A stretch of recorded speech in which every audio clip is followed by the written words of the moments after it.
ការស្អាតអត់ ស្អាតនេះលោកមើលហ៎ស្អាតអត់ ស្អាតមែនតាស្អាតដូចមនីចឹង ខ្វាយលើហើយអូសាក់ខ្ញុំសួរមើល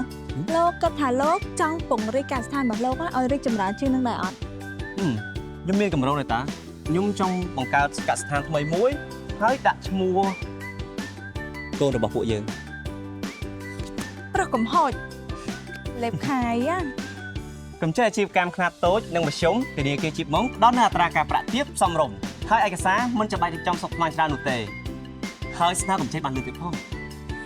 ជាពិសេសធនាគារជីបម៉ុងមានមន្ត្រីអន្តរជាតិដើម្បីចុះទៅជួបផ្ទាល់ដល់ទីតាំងតែម្ដងដើម្បីសិក្សាអំពីគម្រោងនិងផែនការប្រើប្រាស់ទុនបន្ថែមរបស់អាជីវកម្មរបស់យើង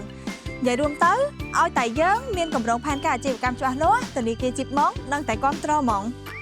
បើសិនជាពុកម៉ែបងប្អូនទាំងគ្នាត្រូវការជាមួយនឹងកម្ចីដែលមានអត្រាការប្រាក់ទាបសមរម្យនិងស្នើបានលឿនកម្ចីអាជីវកម្មខ្នាតតូចនិងមធ្យម